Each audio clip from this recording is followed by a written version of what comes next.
Hey, weirdos. I'm Elena. I'm Ash. And this is Morbid.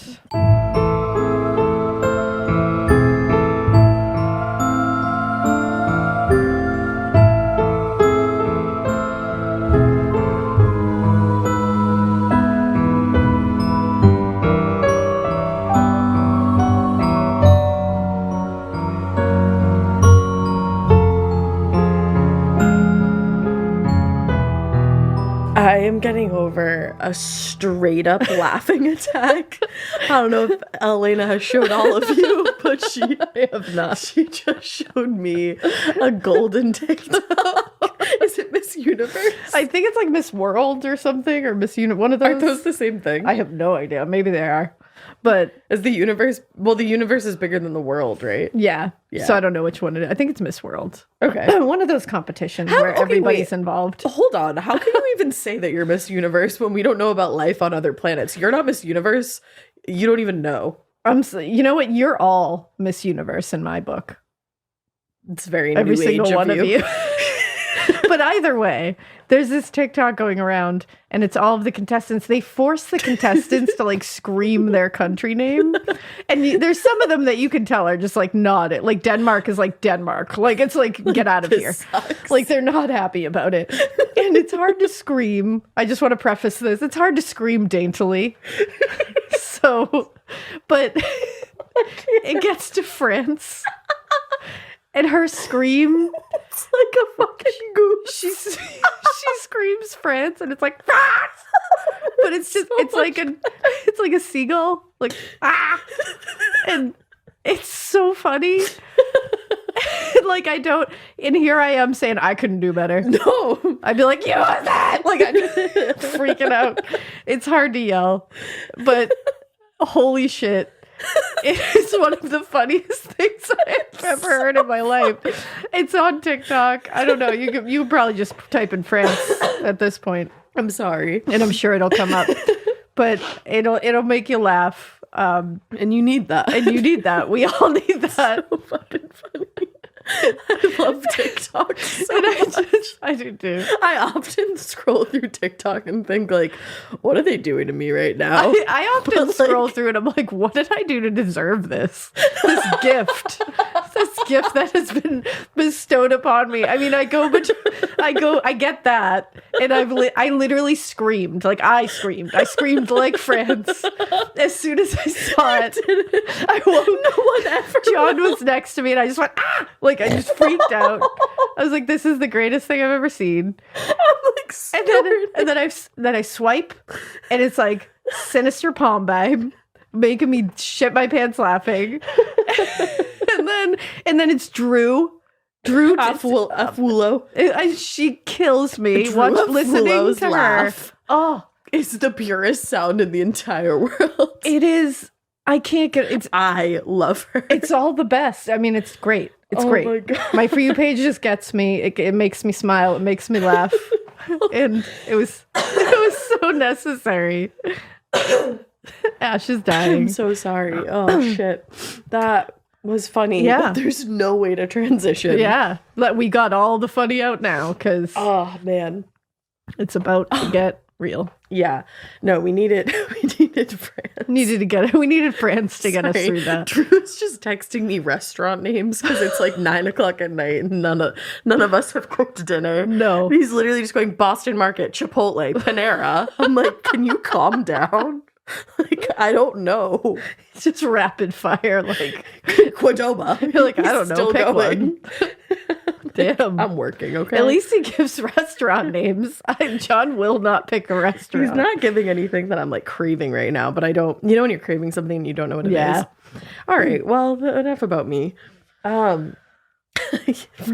All right, so there's really no way to transition out of this, but today's case is a really, really sad case. It's one of those ones that starts and then it almost like the Lori Vallow case in the way that like it started and then it just peeled back layer upon layer of just fucking evil. Ooh. An evil onion. An evil onion. There you go. To take it back. Taking it back. And we're in a place of Canada.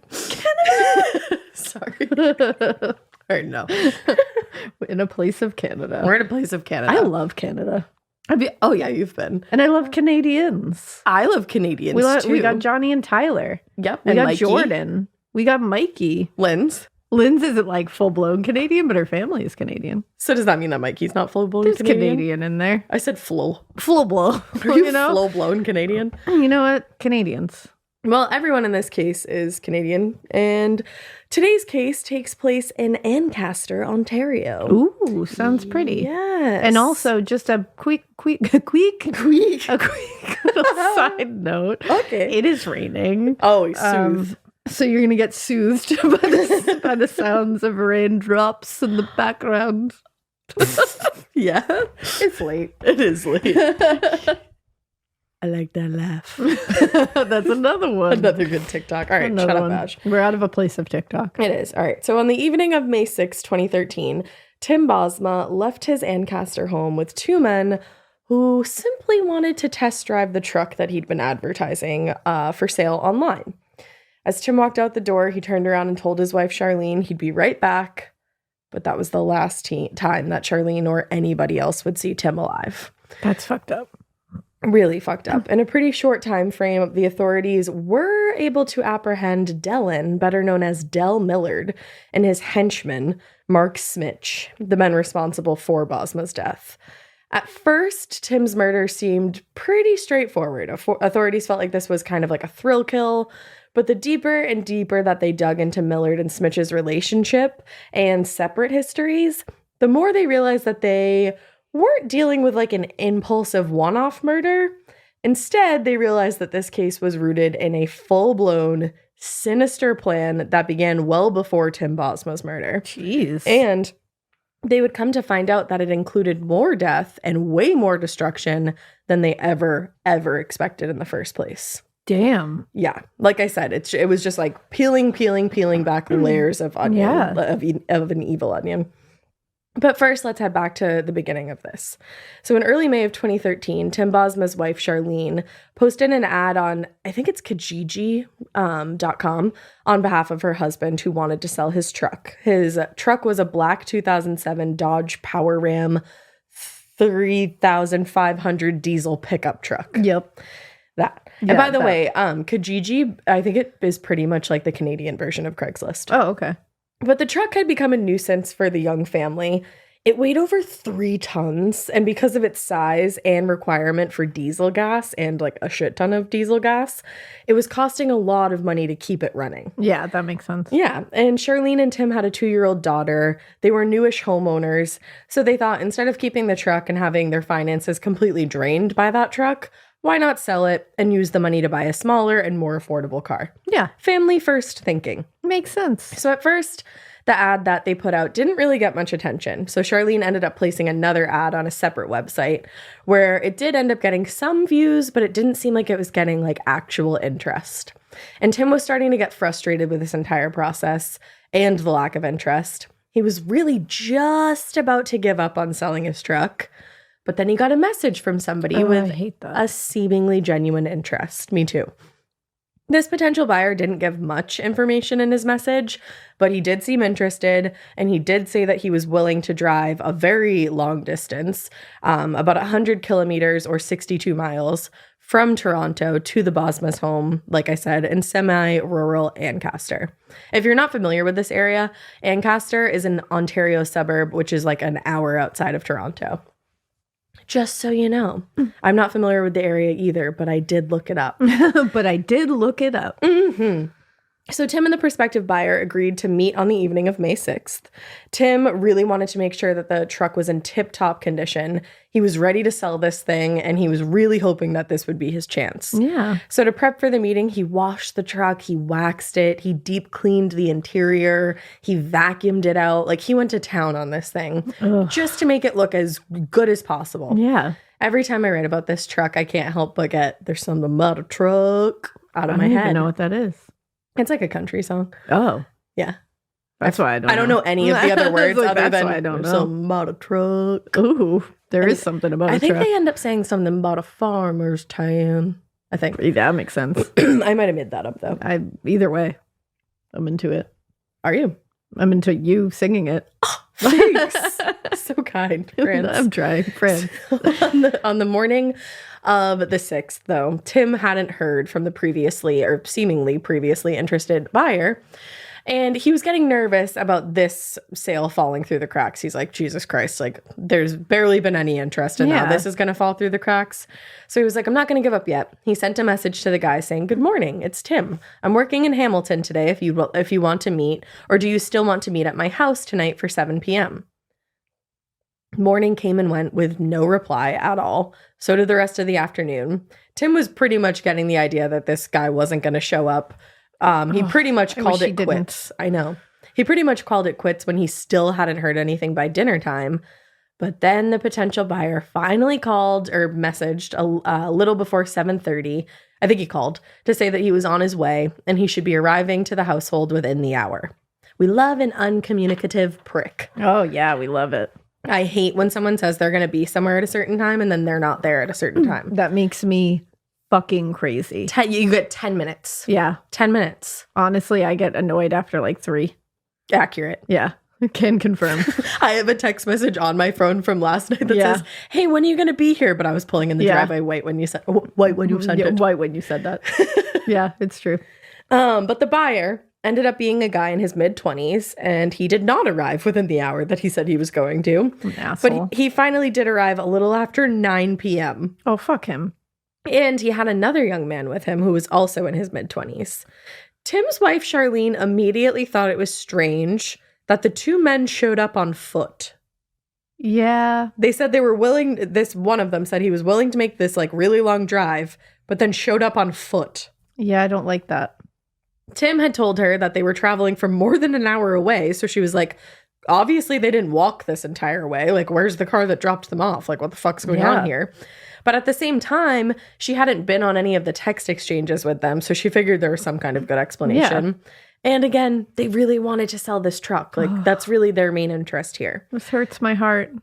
So the three men made small talk for a few minutes. Tim gave them all the information on the truck, and before leaving the house for a test drive, he turned around to his wife and he said, I'll be right back. And that was just a little before 9:30 p.m. So Charlene, his wife, figured this would be a quick thing, just like a short trip, go down some local roads, take it on the highway, see if it's making any noises, you know the gist.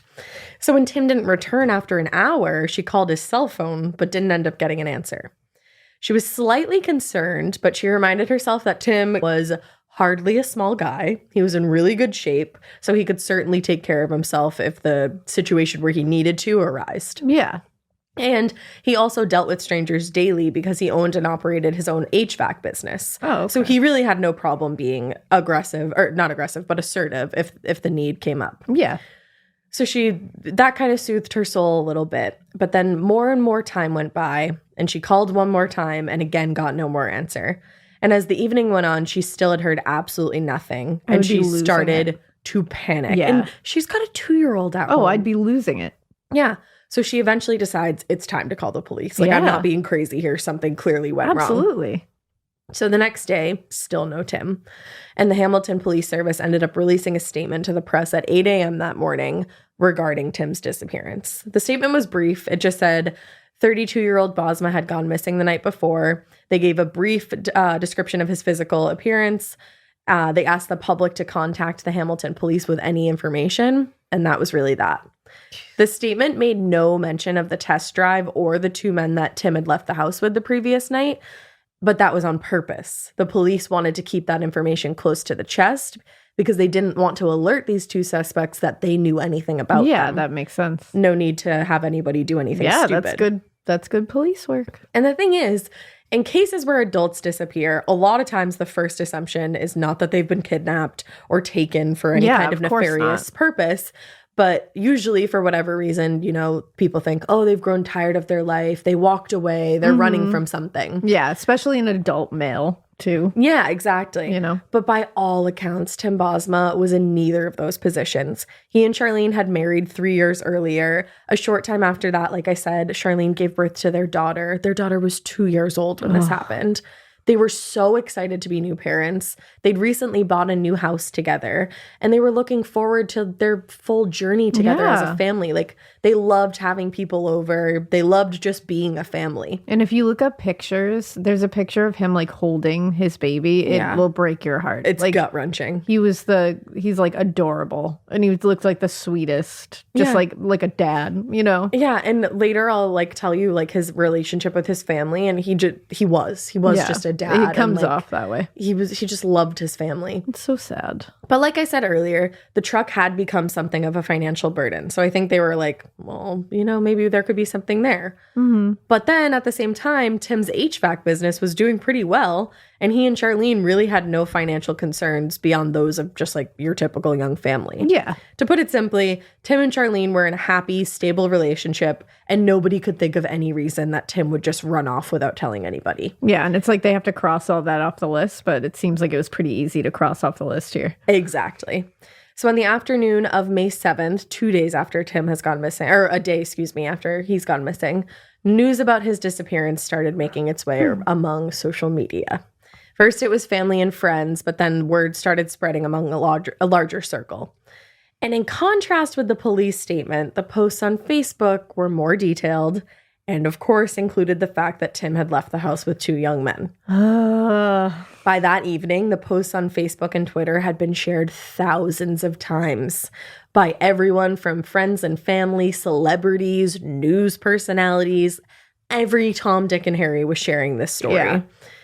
And unfortunately, even though they had been widely shared, the social media posts and requests for information, no credible tips came from them. Yeah. If anything, it really just disrupted the investigation. I was just going to say, that happens more times than it doesn't happen. Oh, yeah, absolutely. It's like, because things get put out there that aren't true, that are just rumor. Or that are true, but that the authorities are not wanting to let out That's yet. the other thing. It's like, you don't know why they're not saying what they're not saying. It's but like, you kind of just have to trust the process. Yeah, that's the thing. Like, look at the Idaho case. Yeah, exactly. I think I say later on in this that there's another piece of this that reminds me so much of the Idaho case. Yeah, it's like everybody was on that whole police force saying like they can't handle it, they're not going to be able to do it, like they're not telling us anything, they're just sitting around, and nope, they were staying quiet. They had him from like almost day one. Yeah.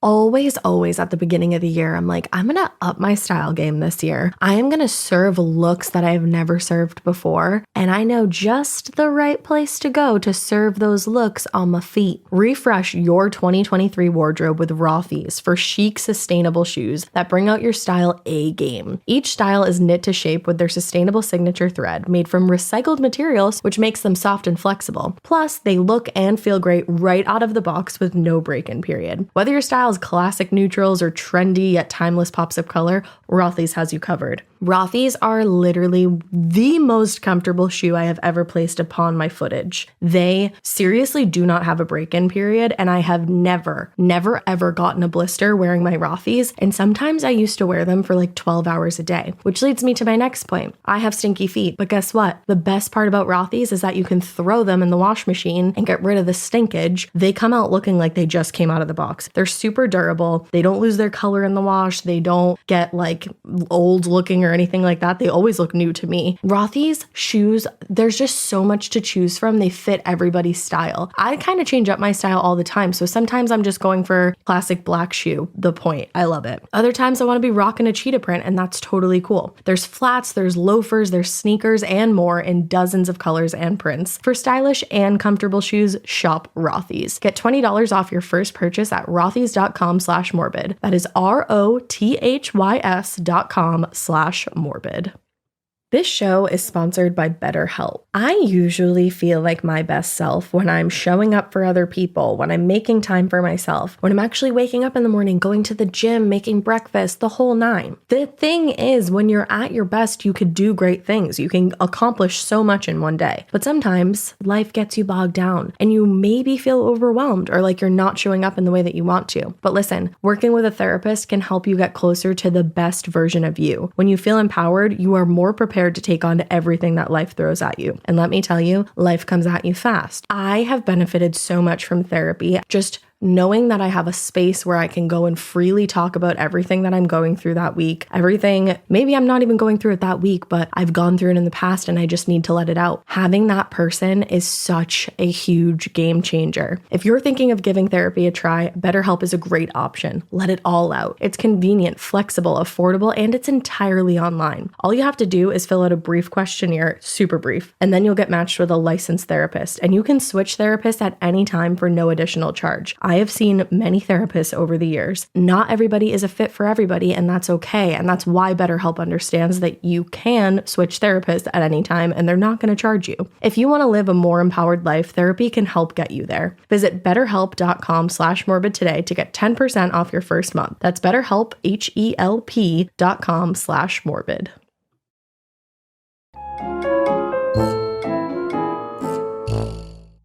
So the next morning, when it had become clear that Tim was definitely a missing person, Hamilton police officially opened up a case into his disappearance. And this case was led by Staff Sergeant Matt Kavanaugh. So Kavanaugh's first press briefing, it was really short and simple. He really just stuck to the facts of the case. He gave a description of Tim and the circumstances under which he disappeared, and then he went on to describe the men that he had left the house with that night, saying, "The one who drove the truck was white, in his mid-20s, 6'1" or 2", 170 to 180 pounds. He had light to medium short brown hair and was unshaven. He wore blue jeans, a long-sleeved orange shirt, and running shoes. The second male, the one who sat in the back, was also white, in his early to mid-20s, 5'9" or 10, small to medium build. He was wearing a rude hooded sweatshirt with the hood up, mostly covering his dark hair. I never like when somebody approaches me with their hood up. Yeah. Immediately, I'm like, what are you trying to hide? Yeah. Why are you trying to hide your features? Yeah, it's true. Put your hood down. Put your hood down. Get I don't away like from it. me. So during this press briefing, the possibility actually of a third man being involved in Bosma's disappearance was introduced because remember, they showed up on foot. Yeah. That's fucking weird. Kavanaugh wouldn't really say too much about this. He would only confirm that the police were investigating 2 suspects described by Charlene, but users on social media had been speculating about a third man since it seemed pretty unlikely that these 2 just walked there. You know? Kavanaugh wasn't going to speculate on the suspects, but he did tell reporters that due to the, quote, unusual nature of the disappearance, the case was being assigned to the Hamilton Police Homicide Unit and Search and Rescue Team, along with a canine unit that had already been deployed but had not yet turned up any leads or evidence. Now, at the time of the first press briefing, police believed that the 2 mystery men had targeted Tim because they wanted the truck. But while alerts had gone out to all of the relevant agencies in the 3 days since his disappearance, there was no sign of this vehicle at all. Investigators had been able to get some data on Tim's cell phone in the hours after his disappearance, but the following day, it seemed like the phone had been turned off. Oh God. This is like, I'm just thinking about how much this would just kill me if I was his wife. Oh my God, it would destroy me. I don't know. Thinking about her. Oh. She must be one of the strongest people on planet Earth to go on after this because this entire time, all I could think of was Drew. Yeah. It's awful. So in the afternoon of May 9th, Charlene, Tim's wife, went on television begging anybody with information to come forward and urging the 2 suspects to please release her husband. She said, "As you know, I watched my husband drive away just after 9 o'clock on Monday night. He smiled at me and said he'd be right back. And I have not seen him since. You are all aware that I saw the 2 men who took my husband. You've already provided a description of these 2 individuals. I ask you if you see anybody that closely matches the description of these men to please call the police. My husband, Tim, is a loving father to our beautiful 2-year-old girl, and she needs her daddy back. His parents need their little boy back." Even reading this makes me want to cry. Know. "All our brothers and sisters want their brother back. We look forward to being able to put our arms around Tim and tell him how much we love him. We hope and pray that today is the last day of this nightmare." Oh God. Unfortunately, it was not. But Charlene was incredibly well composed for somebody in her circumstances. But of course, when she mentioned her family, especially the children involved, she became upset. She was asked how the children were doing during all of this. And she relayed this heartbreaking story about one of the kids in her family, explaining that, quote, "Uncle Timmy has been stolen." Oh my God. Something seemed to ignite in her, though, after she answered that question, and she looked directly into the camera, seemingly talking to the two suspects, and told them loudly, "It was just a truck. It is just a truck. You don't need him, but I do, and our daughter needs her daddy back, so please, please let him come home. We need him to come home, and may God have mercy on you." Wow. I literally am covered in chills right now. Wow. I have read that several times over. And this is the first time I've read it out loud, and I am covered in chills. Oh, that just... For that woman, that wife, that mother, to be in that position because these two dickheads just felt like doing this. What? Oh, because my that's God. what happened. They just wanted to do this. That makes me so angry. They didn't care about the truck. They didn't care about his family. They literally just wanted to kill someone? They just wanted to kill somebody for the thrill of it, and they wanted to steal a car. My God. But it's like, dude, just steal the car. Yeah. Take the car. Exactly. I'm sure they would have been much rather that. Absolutely. Like she said, it's just a truck. It was just a truck. It is just a truck. Like, I need, my husband is more than just my husband. He is everybody's world. And it's what kills me is she had to watch these men walk out the door of her home with her husband. And now she has to know they were taking him. And it's like, you sat there and made small talk with him. I'm sure his daughter came up. I'm sure there's a possibility they even saw his daughter. I don't know if that's true or not. But you don't know. You just take her I'm dad sure there was away. Pictures of her. Exactly. Like, you just take him away from his daughter and his wife. You have to and you don't think twice about that. Yeah, you have to be a real fucking monster. Narcissist, piece of shit, dickbag is what you have to be. Later that day, after she gave that press conference, everybody's hopes fell when police found out that Tim's cell phone, they found his cell phone in an industrial area of West Brantford, which was about 20 minutes away from the Bosma's home. According to Kavanaugh, the lead investigator, Tim's truck was spotted driving in downtown Brantford at 10:10 p.m. on the night of the disappearance.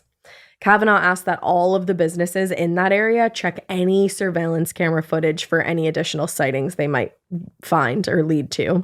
And he was hoping that they could use that footage to trace the route that the truck had taken through town. Something a bit more important, though, than the truck sighting was that investigators had managed to follow up on the other cell phone that had been used to exchange text messages and calls with Tim, like whoever this prospective buyer was. Most of the texts came from that phone came from a location or multiple locations in Etobicoke. I hope I said that right. I looked it up and I gave myself that little phonetic spelling. The phone was determined, though, to be a burner phone. Oh. This phone was purchased for this exact reason. And the owner used a fake name when they set the phone up. They used the name Lucas Bate. Even though that was pretty disheartening, the police were able to trace other calls that had been made from that phone, and they actually found that a call had been made to another man who happened to also be selling his truck, just like Tim. According to the man who placed the ad, he got a message from somebody interested in the truck, and they arranged to meet with this prospective buyer the day before Tim went missing. The situation was literally almost identical to Tim Bosma's experience, and the man who was selling his truck was able to confirm that both men matched the descriptions that had been given to the police. Oh, damn. So I don't know what happened in that scenario. I don't know if they just didn't have the balls to do what they planned to do or whatever it was. Yeah. But the man even added on to it, saying that the taller man of the two had a tattoo on his wrist that said ambition and was framed by a box. It said ambition. Hilarious, because the owner of this tattoo had literally no ambition whatsoever. Like Dick Hickok. Yeah, it's from the Clutter family murders we were talking about earlier. Very similar, actually, because it ends up being two men that are, and it's like one kind of seems to follow the other, which was similar. Yeah, like a henchman. Always a henchman. But the man who had the tattoo had driven. So this was a huge break. So while Kavanaugh and the Hamilton Homicide Unit conducted their official investigation in the open, they were providing the press with regular updates. And while they were doing this, another investigation was taking place online via web sleuths. Okay. It got real messy. Yeah. Web sleuths can be a great thing, can be a fucking terrible thing. because websites like web sleuths claim to be friendly toward law enforcement agencies. And, sometimes they even have a hand in solving cases or helping to solve cases. But they can also be a damaging distraction, especially in situations like this one where keeping information from the public was essential. Yeah, that's the thing. Every case is so different in how it needs to be handled. Right. And we don't necessarily need citizen opinions on victims. Yeah. And that's exactly what happened here. Because in the case of Tim's disappearance, journalist Anne Brocklehurst discovered, quote, an ugly strain of commentary from members who think they know more than anyone else. And this included a good number of users who just completely rejected the investigators' theory that the suspects were only interested in the truck and not Tim. Within days of Tim disappearing, the web sleuth's messaging boards were full of users just speculating that Tim and Charlene weren't as innocent as they were being made out to be. Oof. Can you imagine? You're dealing with the fact that and while this was happening, he had already died. So I hope those people feel absolutely fucking terrible. That's it. And it's like this woman is this young mother of a young child is grieving. Right. And missing her husband. And has no idea what's happening to him. And literally they're just like posting like, I don't think they're as innocent as they make them out to be. And it's like, I don't even care. And then people, no, it's like, shut up. Jesus. People were saying Tim had been so willing to accompany these quote unquote strangers on a late night test drive.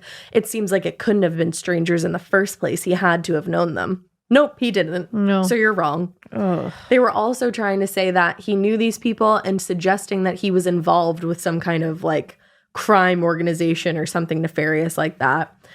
Other users started actually digging into the couple's history for evidence of any wrongdoing, and they were sharing any and all personal information and photographs of this couple on these message boards. What the fuck? Yeah, that's when, like, come on. Literally everything anybody said negative about this couple was debunked. But at the end of the day, it sat there and contributed to a rumor mill that completely obscured the public's knowledge of this crime. And it did so at the expense of a missing man's reputation as well as his wife's. Yeah. And this time, like we were just saying, it was grueling enough for Tim's family and friends.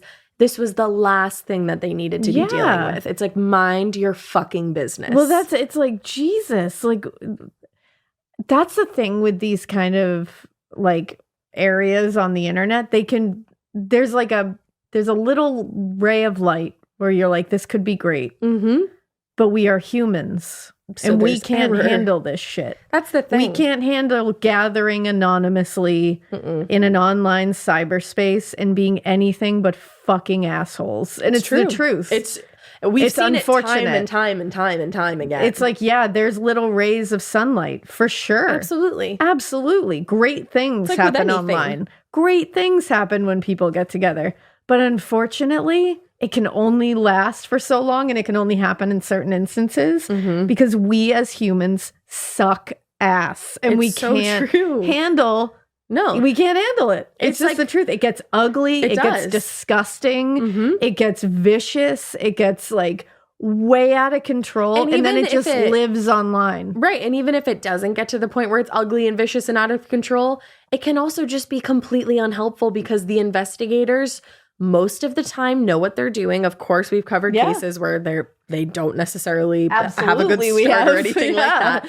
But we have to have faith that they know what they're doing, and we have to let them do that. Especially in the beginning of a case. It is the most crucial time in any case. That's the thing. So it's like, if we're, these cases that are years and years out, and nothing's moving, and everyone's getting frustrated, and it seems like there's like dead end. Places like that where people are coming up with new information and giving out tips, that's when it's great. That's when it can be really great. Of course, there's ugly things there too, but for the most part, it can be really great.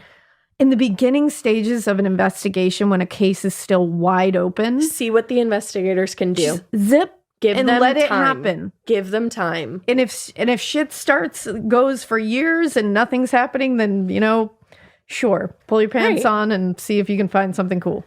But at the same time, this is so detrimental. That's the thing. There is a difference between being being interested in true crime and completely derailing an investigation. Yeah, like getting too involved. Exactly. Yeah. And the thing is, to those people that actually knew him, not random strangers on the internet, the idea that Tim Bosma ever had anything to do with any kind of criminal element at all was fucking absurd. Yeah. His friends and family remembered him as literally, quote unquote, the jokester uncle and the one most likely to pull a prank. He'd been born and raised in Ancaster, and he was part of a huge family who loved being together whenever they could. He became one of the center points of his family, quote unquote, always up for a barbecue and a get together at the farm, which was the one that he and Charlene had recently purchased together. Like, he was starting to make memories at his house and host his family. He was hardworking. He was honest. He never resembled anything like the suspicious character that he was being made out to be by these members of Web Sleuths. And it wouldn't be long before their assertions that he knew the suspects would prove to be completely false. Yeah, of course. So I hope they pooped on those words. I don't want to say I hope they choked because like I don't want anybody to choke. So I just hope you pooped a lot after that. I hope you pooped. I hope you had yucky poops. Okay. There you go. So on Saturday, May 11th, another press briefing was called at Hamilton Police Headquarters, this time to announce that an arrest had finally been made in the disappearance of Tim Bosma. I don't even know why I said finally, because it didn't really take that long. On the previous day, Hamilton investigators had received tips from sources in both Peel and Toronto that a man named Dellen Millard was a match for the description of one of their suspects, right down to the ambition tattoo on his wrist. Nice. You fucking loser. Seriously. If you have that tattoo, you're not a loser. He's a loser because it was tattooed on him, but he had literally none of it. And he's a fucking terrible piece of shit. So on the nose. So there's that. that distinguishes between you. Yeah, exactly. Yeah. Totally. And so he had the tattoo, which right away they're like, fucking awesome. Yeah. But then to add to that, he also lived near one of the cell towers that was being pinged by the Lucas Bait phone on multiple occasions, which made him an even stronger suspect. Look at that. According to Superintendent Dan Casella, I hope I said that right, 27-year-old Toronto resident Dellen Millard was pulled over in Mississauga by Ontario Provincial Police and, quote, detained without incident on the morning of May 10th. He had since been charged with forcible confinement and theft over $5,000 for stealing the truck. While detectives were really excited to announce that they had made an arrest, they were also still quick to remind the press that their main priority was finding Tim Bosma alive. And also, Dellen Millard was just one of the suspects that they were seeking, and the case was still very much ongoing. They were still searching for more evidence that would hopefully lead them to find a second suspect, and they reminded the public to be diligent and on the lookout for whoever the fuck this guy was. Yeah. So the press immediately began assembling kind of a profile of Dellen Millard. It seemed kind of strange and unusual that this young guy, he's 27 years old, was involved in what a lot of people were starting to suspect was a homicide investigation. Dellen was the only child of Wayne Millard, and he was the heir to Millard Air, which was a charter airline that was started by his grandfather. Damn. The airline mostly catered to wealthy clients in the greater Toronto area. In 1999, when he was just 14 years old, Dellen actually made headlines. Like, he could have had an incredible future. He set a record for being the youngest person to fly a helicopter and fixed-wing plane solo in the same day. Jesus. At 14 years old. Like, that's the potential that this kid had, and just fucking threw it all away. Awesome. By the time he reached adulthood, Millard Air didn't operate a charter business anymore. Instead, they switched their attention to actually building airplane hangars and flight technology. Wow. When Dellen's grandfather, Carl, died in 2006, his father, Wayne, took over Millard Air until he actually died 6 years later in 2012. Oh, wow. In the wake of his father's death, Dell took over Millard Air, and he was actually in the process of major layoffs and cutbacks at the time of his arrest. He was not doing a great job. I was just going to say, shocking that he wasn't doing great. Yeah, things were going to go to shit if he stayed in charge of this place. As a child, he'd been described as precocious and a little spoiled, quote, with a tendency to get himself into trouble. Characteristics that are, like, not even really cute when you're little, but are way less charming in adulthood. Yeah. Grow up. Yeah. And by most accounts, he was bougie. He loved showing off his wealth. He loved the attention. He loved being in the spotlight. He was a pretentious motherfucker. He would constantly throw parties at one of the family's hangars, which really was just an excuse to show off expensive cars, helicopters, any marker of wealth he had, he wanted to show off. And according to that journalist, Anne Brocklehurst, when Dell got engaged to his girlfriend, he arranged for a photo shoot where they posed with classic planes, helicopters, and cars, which was clearly orchestrated to show off how fucking filthy rich he was. Absolutely. It also included, quote, a variety of hairstyles and at least 6 different outfits. What the fuck? I wore 2 different outfits in my engagement shoots, and I thought that was extra. Wow. Yeah.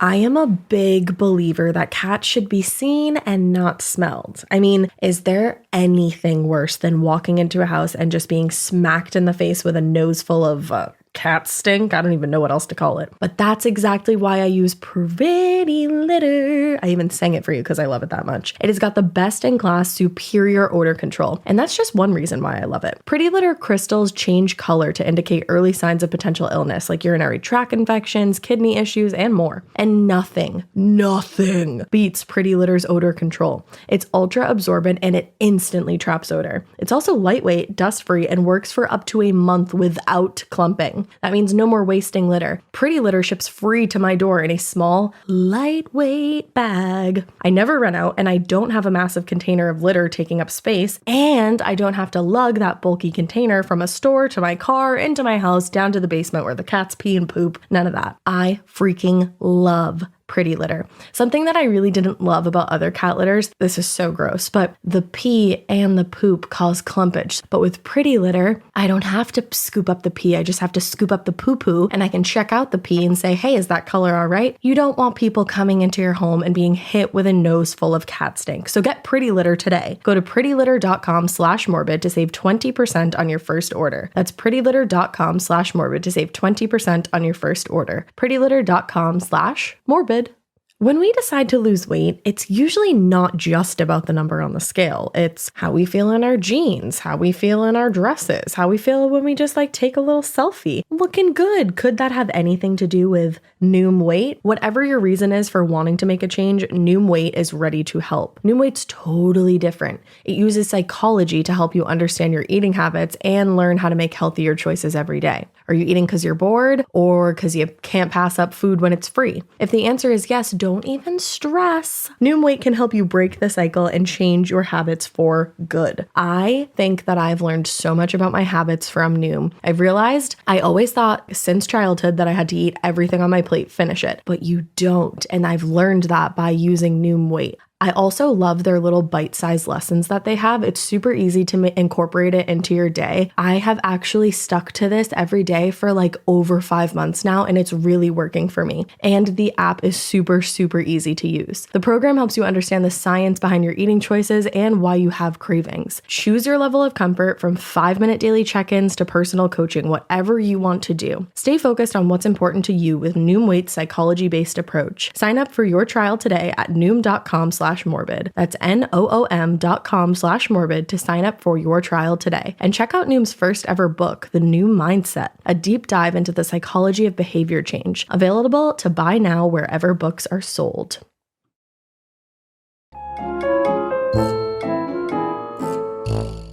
Unfortunately, it turned out that the fantasy portrayed in this photo shoot after they had just gotten engaged was just that, a fantasy. Yeah, I could see that coming. Not long after Dell proposed to her, Jennifer found out that he'd been cheating on her with an 18-year-old named Christina. For some reason, I was going to say Carissa, even though it very much has Christina. Yeah, awesome. So Jennifer broke off the engagement and moved out of the house that they shared in Oakville. Yeah, get the fuck out of there, Jennifer. Yeah, she was like, I'm out of here.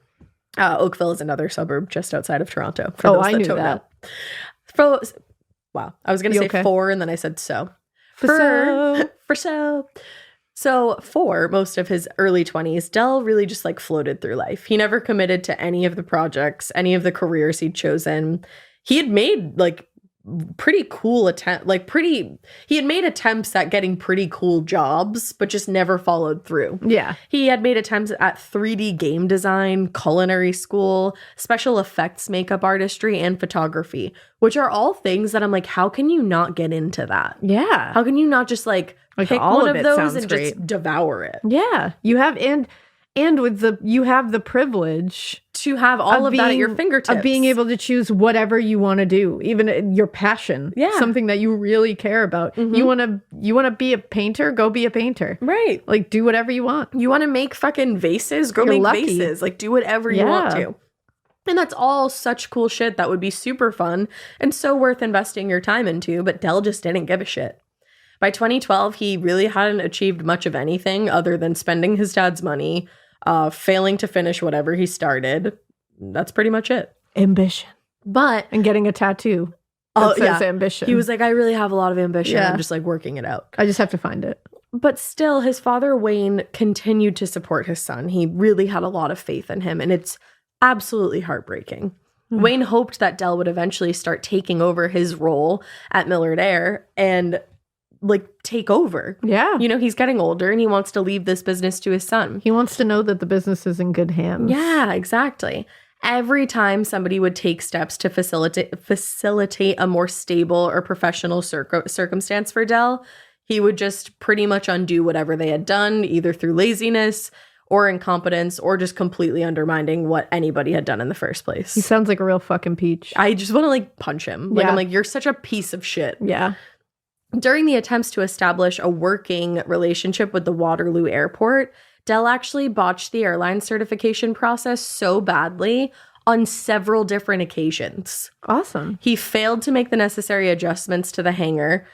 He cut corners and actually caused structural damage to the building just in an effort to save money that he didn't want to spend. Cool. Because he wanted it for himself. And another thing thwarting his dad's efforts to transform his son into this like CEO was the fact that Dell seemed completely disinterested in taking the time to even learn the ropes of the industry or put effort into the business at all. Yeah. By the end of 2012, none of that really seemed important anymore, though, because Wayne Millard had died by what the coroner originally believed was a self-inflicted gunshot wound to his left eye. They believed that he committed suicide. Okay. People accepted that for the truth and believed that his decision came from the result of all the stress he was under at work and an increasingly problematic abuse of alcohol. Ooh, He was geez. really going through it. Yeah. I don't know if it was suicide, though. Just going to say that. Yeah, I don't know about that. So on May 12th, Hamilton police started searching the home and property of Dell's mother, Madeline Burns, in Kleinburg, yet another suburb about 45 minutes All the outside of suburbs. Toronto. Lots of Canadian suburbs. Yeah, all of them. They really found nothing inside of the home, but they did impound a large trailer that was parked on the street in front of the house. And do you want to guess what was inside that trailer? What was inside? Tim's pickup truck. Are you fucking kidding me? Nope. Right there. Just sitting right. In a large trailer Jesus. parked in front of the home. Yep. Wow. Initially, they had taken the truck to a local garage to hold it there until other arrangements could be made. But the staff at the garage where it was being kept was taking pictures in front of it. So the police had to move it to a separate facility. Are you kidding me right now? No. If you are one of those people, Go fuck yourself. go fuck yourself. Like, what is wrong with you? The shame. How on do you want, like, because obviously you're taking a picture because you know that that's Tim Bosma's truck. You know that this story's circulating Holy around Canada. shit. So you sat there and you watched his wife plead for these people to bring her husband home, the father of her child home, and you said, yeah, let me take a picture in front of that pickup truck. You're supposed to be Canadian. Exactly. Okay. You are not Canadian. You're supposed to be better than this. You are. So Shame. yeah. Shame. That's it's like awful. in the Game of Thrones. Yeah, they should you do should. that walk. We should do that to you. Yeah. Ring some bells around you. Throw some food at you. Give you a stupid haircut. Shame. That's terrible. It's awful. I just can't. I just can't imagine doing that during an No. active investigation ever, Jesus. but let alone But then. especially, it's like they don't even know where he is. Like, Jesus Christ, Exactly. guys. Exactly. Ugh. And you don't even know what happened in that truck. No. Get the fuck away from that Ew. truck. So while investigators searched Dell's mother's property in Kleinburg, a second team was searching his farm, which was in rural North Dumfries Township, which is a small community about 40 minutes from the Bosma house in Ancaster. So as they were searching this property, they actually were approached by a neighbor. He came on over and informed them that on several occasions he had seen, and this is a quote, a big redneck smoker in the woods and an excavator in the swamp on Millard's property. Huh. So he actually led them to this wooded area behind the house and down an overgrown farmer's road, and there it was. The neighbor had described it as a smoker, but what they actually found was a mobile incinerator actually intended for the use of cremating animals. Oh, God. On this guy's property. The investigators approached the incinerator cautiously, fully expecting to find a body inside, but they were surprised to find the inside was empty aside from ash. So since they found nothing at the site of the incinerator, detectives asked the neighbor to take them to the site of the excavator. On the way to go see the excavator, which was in a swamp, they stopped in their tracks in the middle of a cornfield on the way because they discovered 2 large burn patches that looked as though they'd recently been cleaned up. Oh, they could boy. still smell some sort of accelerant in the area. This had just So happened. I was going to say. When they arrived at the swampy area behind the house, it was exactly as the neighbor had described it. There was a bobcat and a partially buried excavator that also appeared to have been recently used. This is not looking great. Nope. So when Kavanaugh directed the forensics team to the incinerator in the woods, they ended up taking a closer look inside, and they did discover small pieces of bone in the main chamber of this incinerator and also in a smaller chamber below. The bone fragments were photographed, and the images were immediately sent to Tracy Rogers, who was a forensic anthropologist at the University of Toronto.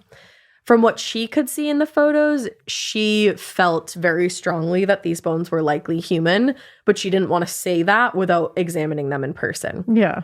So the next day, she arrived at the farm, and she actually had a group of forensic anthropology students with her, and everybody examined the incinerator and the surrounding area. In addition to the bone fragments in the incinerator, they also found on the property what appeared to be 3 partially burned seatbelts and other random debris. What? And after a thorough search of the property, she and her team were only able to recover 58 of the 208 bones that make up the human body. Jesus. That's all that was left. The rest had been reduced to ash, obviously due to the extreme heat. That's what that's made for. So, although no conclusive DNA match was able to be made because, I mean, how could they at this point? No identifying features had survived the fire either, but she was able to narrow down the sex and age of the victim to the point where she was reasonably confident in saying that these bones were likely a match for Tim Bosma. Oh, God. Absolutely awful. That's even worse that they can't even, he's gone. You don't have anything. No.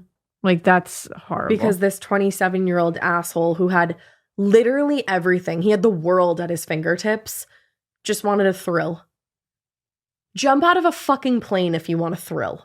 And honestly, to this guy, jump out of a fucking plane without your sans parachute. Yeah. That'll be a thrill for everybody. Go ahead. Do it. You want to see what it's like to experience what death? A piece of Go do shit. it. You asshole. This is awful. So later that afternoon, Hamilton police called a press conference to announce their discovery. Chief Glenn DeClaire told reporters, quote, "It's with a heavy heart that the Hamilton Police Service announces the death of Ancaster resident Tim Bosma. A number of searches have taken place and human remains have been located. We are convinced by the totality of the evidence that these are the remains of Tim Bosma. The evidence indicates that the remains have been burned." So immediately they were bombed with questions from the press, including some who were probably still operating off of the rumors from web sleuths, wanted to know if Bosma had a criminal record or if he had been known to the police at all. It's like, can we take a minute? Like, you're essentially suggesting that his death was the result of his own behavior rather than the random fucking act that it was. And we just announced this. Can you cool it for a second? Take a second. It's ridiculous. Both DeClaire and lead investigator Kavanaugh firmly and unequivocally stated that Tim Bosma had been targeted by these killers and he had absolutely no connection to them or any other criminals. Yeah. And with that, go fuck yourself. Yeah, stop asking. Like, Like, God, geez. it's so annoying. There's no evidence to it, so stop. That's literally a blog on the internet. I'm sorry, but like when we really break it down, that's what that is. It's what everything is on the internet. Exactly. So now that the search for Tim Bosma had come to a conclusion, the investigators were able to shift their focus to investigating the homicide. And as they did this, Dell Millard, in true dickhole fashion, was refusing to cooperate with police. He literally would not talk. Cool. His lawyers told the press he's facing pretty serious charges and he's executing his right to remain silent. Cool. Yeah, that's because we found an incinerator on his property. I don't know what you would really have to say about that. What could you say? In Ancaster, Charlene made a statement to the press regarding the discovery of Tim's remains, saying, "Yesterday was the most horrifying day of my life. People tell me I've been so strong, and all I know is that I have a beautiful 2-year-old girl at home who now needs her mommy more than ever. Oh my God. But I am broken because a part of me is gone." I can't even fathom. Like, I can't even fathom. No. I don't know. I don't know how you could look at that man's face on TV, or like how you could get those memories out of your rage head. I would feel. That's the thing. I mean, good for her because she knows that she has a 2-year-old that, like she just said, needs her more than ever now. But like, she is a strong woman. Absolutely. To be able to carry on. to put that way and say, well, I have to be a mom. So Like, she had no choice. like, Jesus. It's just awful. So in addition to the evidence collected at the various addresses that were searched after Millard's arrest, detectives also started looking into his associates. And they discovered 25-year-old Mark Smich, who matched Charlene Bosma's description of the man that had accompanied her husband Tim and Dell Millard on the test drive. So on the evening of May 13th, lead investigator Kavanaugh instructed the officers to surveil Smich. And by May 22nd, he felt like they had enough information to warrant an arrest. And both Smich and his girlfriend Marlena were arrested while they were out just taking a walk. Yeah, just taking a walk after what he's done. As he was being taken away in cuffs, Mark Smich repeatedly shouted to his girlfriend, "Don't tell them anything, babe! Don't tell them anything, babe!" Are you fucking kidding me? Because that makes you look fucking innocent. I'd be like, wow, you probably didn't do dumbass. anything. Jesus. "Don't tell them anything, babe." Don't tell them anything, babe. I would be so fucking embarrassed to be his Oh my girlfriend, God. but apparently she must have known something. Yeah, so exactly. You're an asshole. You should be embarrassed. So the arrest of Mark caught the press and public by surprise because as far as they knew, police had made no mention of having identified a second suspect. Yeah, that's true. Which is why you should let the police do their work. Exactly. And Brocklehurst, my girl, that journalist, points out the unexpected arrest of Smich, quote, was a reminder to both the mainstream media and social media detectives that no matter how public an investigation is, the police almost always have much more information than even the most dedicated reporters and true crime fanatics. That is very true. You know? We've all learned this again and again. Again and again. So Mark Smich had actually been known to police for some time. He had a record of petty crime. He also matched the description of the second suspect. He also owned a blue SUV that matched the description of a second vehicle seen following Tim Bosma's truck in Brantford on the night of his disappearance. Jesus. So, smoking gun. Yeah. From the moment he was arrested, people were like insatiably curious about Mark Smich. Among other things, he seemed like a really unlikely companion for Dell Millard. The two of them just did not seem to go together at all. They'd grown up completely differently. While Dell was all about being a rich playboy heir to an airline, Mark Smich was just a regular middle-class guy with a pretty unremarkable life. He'd been born in Mississauga and lived there for several years with his mother and his 2 sisters until the family actually had to relocate to Oakville because of Mark, and this was when he was in middle school. He was pretty much the reason that his entire family had to uproot their lives and move in the first place, because this entire move was basically in the hopes of, quote, sorting Mark out. Oh. He had a lot of issues. Unfortunately for his family, though, his behavior continued on a downward spiral when he entered high school. The move really didn't do much. He was getting into trouble on a regular basis, and he actually ended up dropping out of high school his sophomore year. Okay. Just couldn't keep it together. After that, he kind of just drifted from like one job to another. Not really great jobs, just he didn't have a lot of... It's actually... I was going to say. Exactly like the case we just did This with is you. very much like the Clutter family murders with Dick Hickok and Perry Smith. Yeah, just traveling from one menial job to the next. Yeah. And he was starting to build a reputation for himself with local law enforcement as a petty criminal and a straight up nuisance. They were like, I'm so sick of dealing with this guy.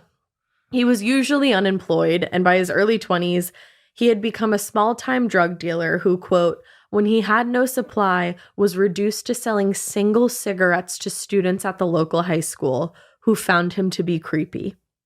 Wow. So, like, when he couldn't get his hands on more drugs to sell, he would buy a pack of cigarettes and sell one square to high school students. Who found him creepy. Wow. That's sad. That's a choice. That's wild. Yeah. That's inappropriate. That's very inappropriate. That is a lot to unpack, It's gross. sir. It's gross. Can you imagine? You're just like outside a high school, just like, no, I can't. I don't want to imagine that. $2. I will not. One cigarette. I will not imagine that. What? No. What? No, thank you. So Mark and Dell met in 2008 when Mark was doing some temporary work at a friend's auto garage. This garage was one of many that Dell loved to hang out around. He just, you know, with all his free time, he just hung out at garages. Yeah, he just loved a garage. Just loves, because he's buying cars, even though it's like, just for the hell of it. Exactly. Yeah. Doing everything for the hell of it, apparently. Like, I'm just so angry at this guy. I know, I hate this guy. For the first few years that they knew of each other, their relationship was really nothing more than the occasional drug deal. I think actually Mark became Dell's dealer, but then he really wasn't a reliable dealer because he would run out a lot. Yeah. But by 2010 or 2011, they actually started hanging out and chatting with each other on a regular basis. They'd play video games together and get high. Real winners. Cool. Ambition, right? I was just going to say ambition. Yeah, it's all about the ambition, baby. It was around 2011 that Dell and Mark's friends started what Dell referred to as missions. These missions were literally just spur-of-the-moment theft of random items, including, she can't talk today, Corvette rims, trees. They would just steal trees. Stealing trees? And also they once stole a concrete floor polisher from a restaurant. Okay. Just because they could. Because they had literally nothing better to do. Ambition. Just stealing ambition. There you go. Eventually, these missions, which is what Dell called them, evolved from these like impulsive acts to actually more planned out thefts and acts of vandalism, which were all orchestrated by one Dell Millard. He would literally pay his friends to help him commit these crimes. He's so fucking pathetic. If you have to pay people to hang out with you, you're pathetic. You're fucking pathetic, and those are not your friends. No, you're a loser. Get a life. In May of 2013, Mark was living between Dell's house in Oakville and his own girlfriend's apartment. He was kind of just like couch surfing. Yeah. One day in early May, Dell told the friend group that he wanted to steal a truck, and he'd been scoping out some classified websites, and he'd even made some calls to arrange test drives. Can you imagine just being like, you know what? I've really been looking to steal someone else's property. I've really been looking to do this. I'm the heir to an airline. I have endless amounts of money. I have money to last me the rest of my life, but I want to steal a truck. Yeah, I've been looking to steal someone else's shit. What? You are such a loser. Such a loser. In every way. Ambition. Most of the guys Fucking in the group idiot. were very uninterested in going along with this specific plan. They were like, listen, I'll steal a floor polisher from a restaurant any day of the week, but not a truck. But not this. Grand Theft Auto is a little bit different, so I do see that. Yeah. But Mark had developed this weird sense of loyalty when it came to Dell, and he agreed to accompany his friend on this particular mission. Even calling this a mission makes me feel like a dumbass. Truly. By the time the two were ready to put their plan to action, Dell had been planning this for months. So on May 4th, they test drove a truck in Toronto. This was Igor Tomanico, I hope I said that right, his truck. He had been the man that police contacted when they found the cell data from Dell Millard's burner phone.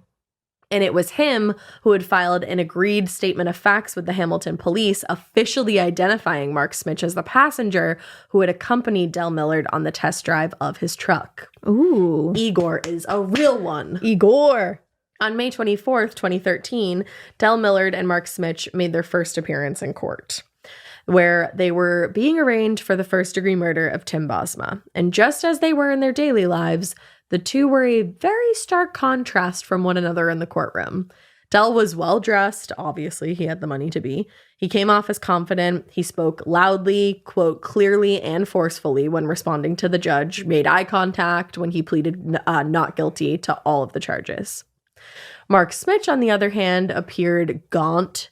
He showed up to the court wearing a t-shirt, jeans, and sneakers. Cool. He was also sporting a black eye. Oh. He had a cut open on his cheek, and he seemed literally incapable of even speaking loud enough for the judge to hear his not guilty plea. Awesome. Yeah. Both men were held without bail. Mark Smich at the Niagara Regional Detention Center and Dellen Millard at the Hamilton Wentworth Detention Center. So the discovery that Dell, a wealthy and supposedly successful, I don't really know who I don't wrote really that, know about that. The discovery that he orchestrated the murder of Tim Bosma was a complete shock to the public, but not really a shock to investigators who were starting to notice a little bit of a pattern of tragedy in Dell's life. Uh-oh. 6 months before Tim Bosma went missing, Dell's father, Wayne Millard, supposedly took his own life in late November. Everybody at Millard Air was told that Wayne had died of a brain aneurysm, actually, when in fact he had shot himself in the head, or supposedly had. Mm-hmm. The coroner ruled the death as suicide, and Wayne's remains were cremated at the request of his family. Oh. Mm-hmm. Wayne Millard's death wasn't exactly suspicious. He was the CEO of a major company. He was under a large deal of stress. Of course, it's plausible and fully within the realm of possibility. But at the same time, this wasn't the first unusual tragedy that Dell had experienced. 6 months before his father's death, seems to be that he loves a 6-month increment, his former girlfriend, 23-year-old Laura Babcock, went missing in Toronto. Oh. Mm-hmm. Like Wayne Millard's death, Laura Babcock's disappearance received really little attention from the police, or even the press at all, when it happened in late June of 2012. Laura came from a stable middle-class family. She was really well-liked by her friends, her co-workers. And just 1 year before she was killed, she had graduated with a degree in English and drama from the University of Toronto. She had everything going for her. Oh, man. 1 year after graduation, things had taken a downward turn for Laura. I don't know if she got caught up in the wrong crowd or what happened, but she had a quote-unquote mental health crisis, and she started mixing recreational drugs with her psychiatric medication, which is never a good idea. No. It was only exacerbating her symptoms to the point where her parents unfortunately had to ask her to leave their home and find somewhere else to go. Because of the circumstances, the Toronto police just assumed that when she was reported missing, that she'd simply run away or wandered off somewhere and she'd eventually turn up. Little attention. In both cases, police accepted the obvious and, in my opinion, the most convenient explanations. Yeah. But others weren't so quick to rule out a way more sinister explanation.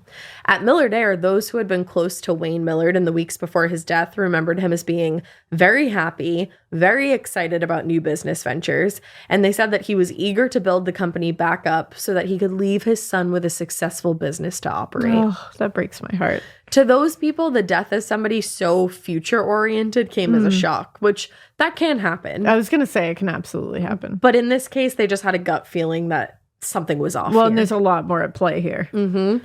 And at the same time, while it's true that Laura Babcock was struggling emotionally at the time of her disappearance, her ex-boyfriend, Sean Lerner, had a reason to believe that she didn't just run away. Shortly after she disappeared, he was very concerned, and he actually managed to get a hold of her cell phone bill. And her cell phone bill showed that she had exchanged a series of calls and texts with Dell Millard in the days before she had disappeared. Ooh. Meaning he was the last person to have any communication with her. So Lerner, her ex, took this information and took the bill to the Toronto police, but they brushed him off and quote-unquote accused him of playing CSI. No. He's actually bringing an actual piece of evidence to you. He literally has the information of the last person she spoke with, at least on the phone. That's pertinent of at course the very least. And he's not posting it on the internet. No. He's bringing it right to the station. He's doing everything what you're supposed to do. Yeah. Jesus, you're damned if you do, you're damned if you don't, it's apparently. So true. That's not cool. And then to add insult to injury, they informed him that because he wasn't family, he didn't have the right to file a missing persons report. What? Like, Okay. I didn't realize that Wow. would happen. So when he realized he wasn't going to get anywhere with police, he took things into his own hands and actually went to confront Dell Millard himself Ooh, that's dangerous. in late July of 2012. Dell told him, yeah, I'd been talking to Laura, but I don't know where she is, and I haven't seen her or heard from her since I spoke to her last. And Lerner really couldn't do much. I don't believe him. No.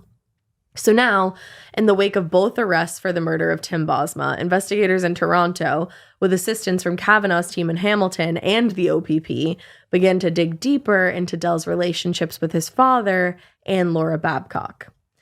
At first, family and friends believed that Wayne was depressed and that his work stress led him to commit this suicide. The day after he died, Dell Millard told the press that his father, quote, carried some great sadness with him throughout life that I never knew. He never wanted to share that with me. But whatever sympathy he showed at the time appeared to have been an act.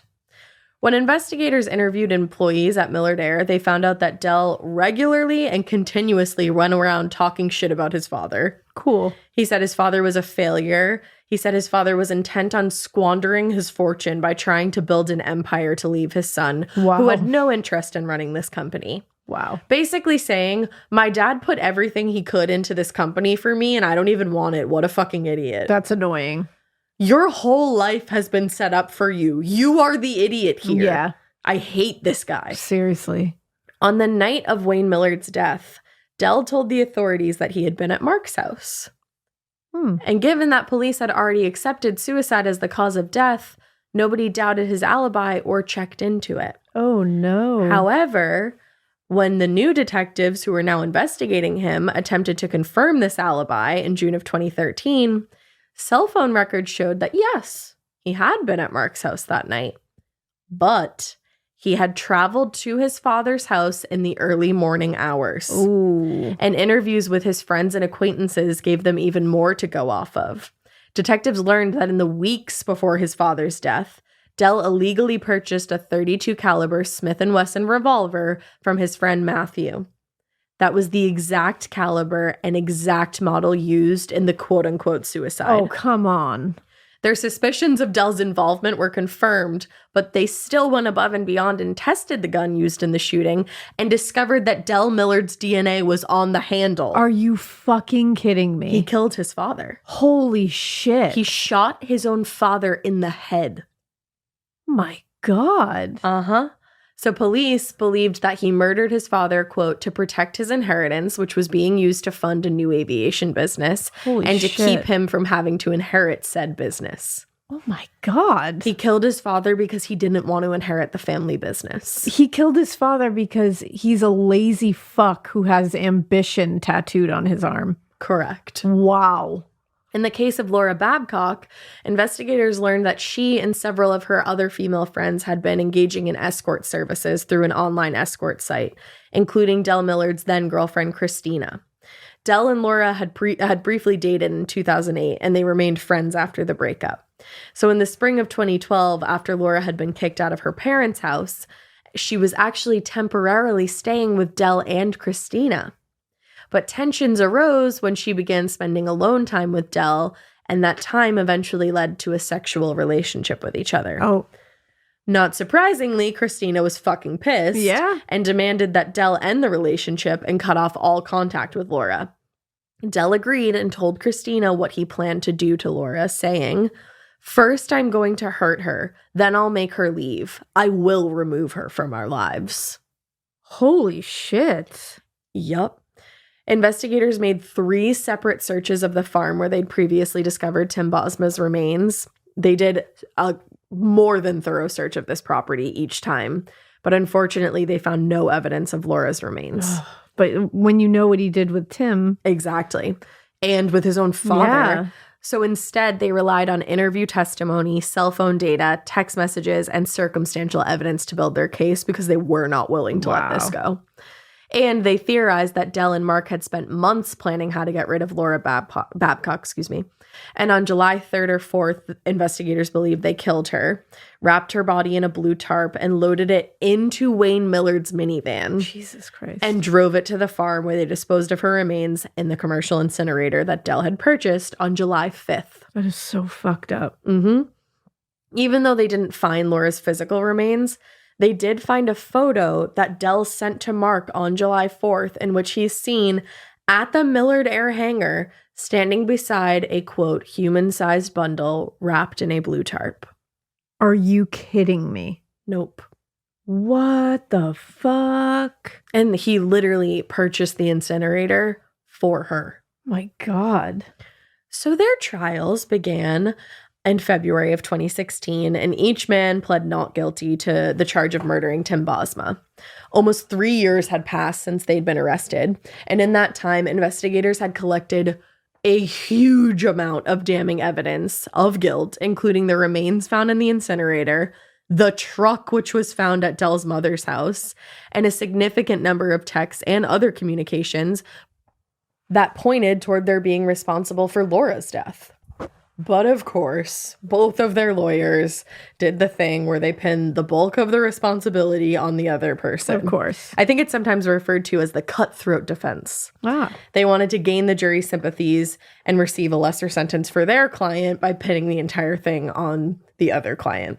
Yeah. So Mark's lawyers were pointing the finger at Dell's lawyer, or at Dell, and Dell's lawyers were doing the same to Mark. Yeah, of course. While the authorities had spent the previous year chasing down every single lead in the case, Dell and his defense team had been not so subtly pleading their case through the media.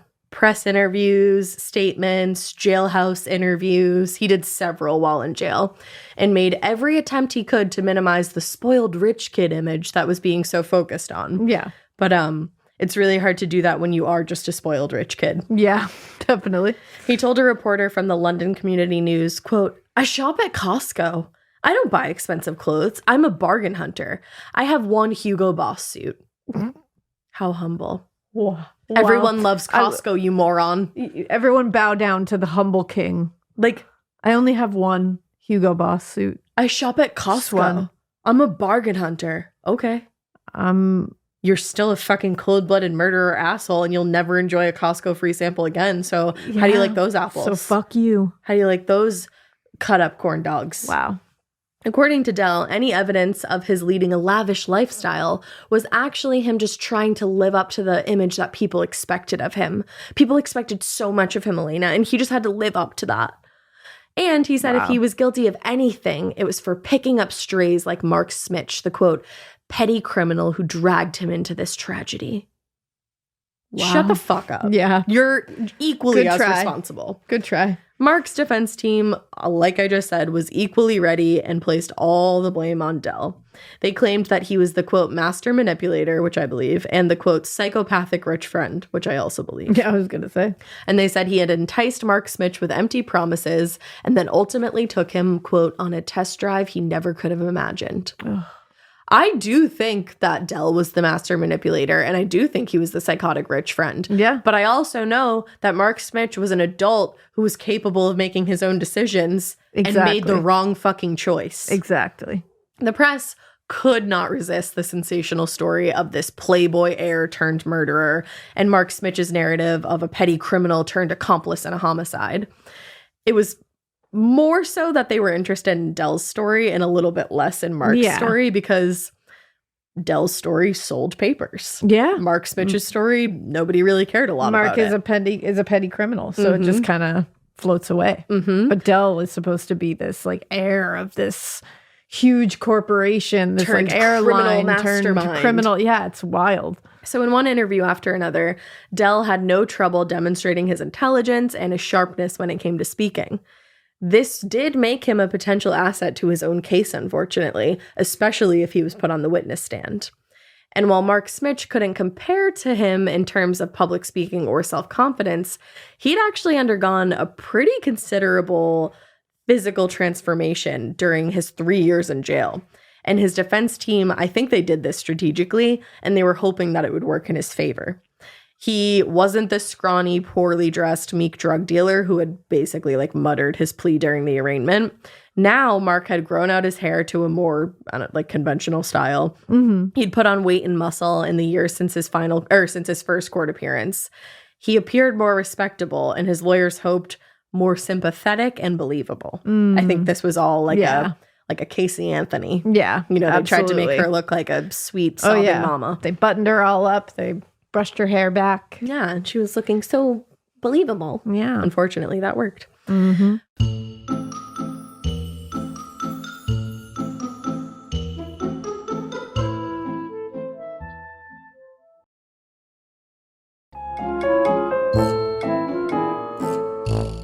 Smich's defense lawyer, Thomas Dungy, I believe is how you say it, he worked really hard to establish his client as the unwilling pawn in Dell's psychotic plan.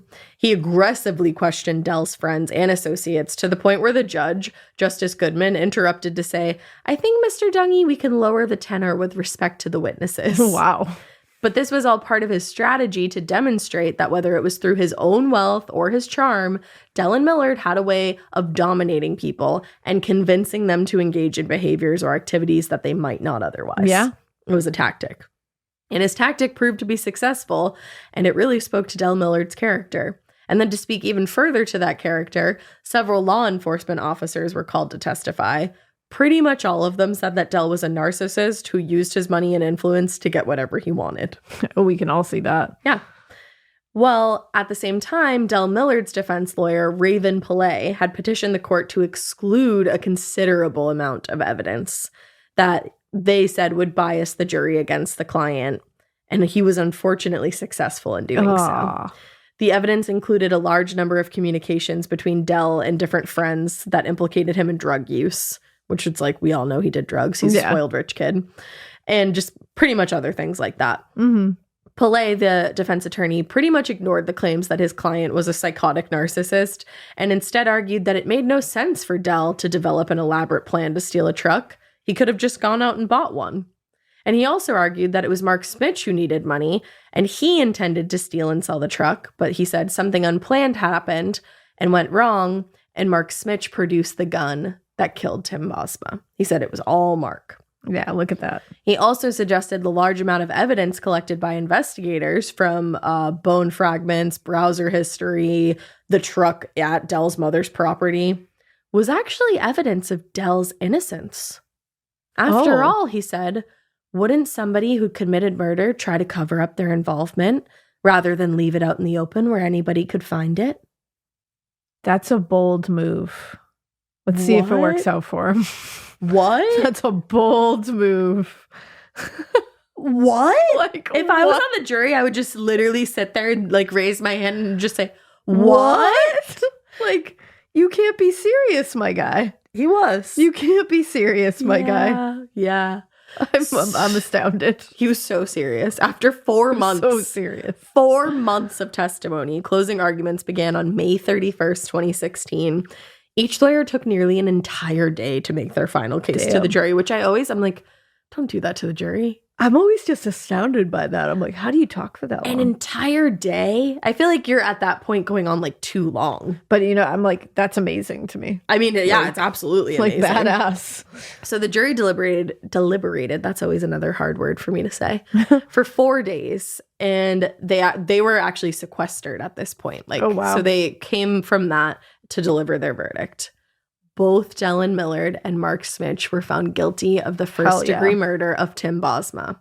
And because the sentence for first-degree murder in Canada is an automatic 25-year prison sentence, both men requested to be sentenced immediately rather than wait for a hearing. Of course. Neither Mark or Dell made a statement during the sentencing, and Justice Goodman told both of them, despite their, quote, incomprehensible and unimaginable act, Tim Bosma's memory and spirit cannot be taken away. Good. And then he sentenced them both to a, quote, automatic mandatory term of life imprisonment, or at least until 2038. Good. Sadly, the verdict was bittersweet and left so many unanswered questions for so many people involved. The Bosma family was pleased with the verdict, but they felt that the prosecution's theoretical explanation of Tim's final hours did answer a lot of their questions that had been lingering. And they'd been struggling at this point for years. And they said, quote, the weight just went off of our shoulders. The public, on the other hand, which like I'm not as concerned about, as long as his family's happy, I'm happy. But they were left to question what turned Dell Millard and Mark Smich to turn into thrill killers, especially where both of them maintained their innocence. Yeah. Which clearly they were not. Yeah. I mean, an incinerator was found on his property. Exactly. Now, in February of 27, the disastrous duo went on trial again for the murder of Laura Babcock, both represented by their same lawyers that they had been in the Tim Bosma case.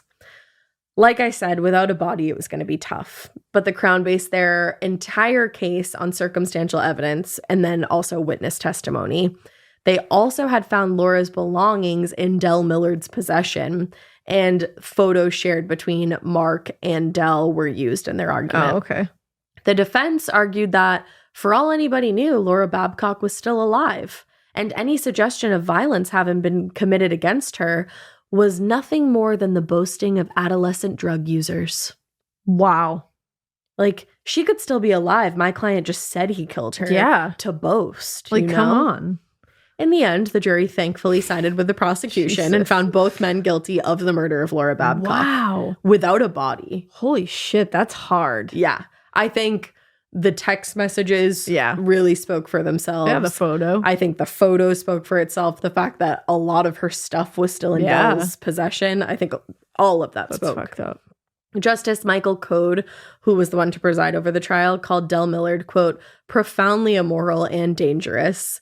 And he said his accomplice, quote, enthusiastically participated in the murder of their supposed friend. Jesus. The courtroom literally erupted in cheers when the justice sentenced both to life in prison. Good. With the eligibility for parole in 50 years. My God. In the fall of 2017, Dell went on trial again, this time alone, and for the murder of his father. Oh, shit. Wayne Millard. In September of that year, he was convicted of first-degree murder. Good. Justice Maureen Forstell, I want to say, presided over the case and handed down Millard's third consecutive life sentence, meaning any chance at parole was just not going to happen for at least 75 years. Yeah. So he would be Godspeed. like, I don't even know, like 7-3. He'd be like 100. It's not happening.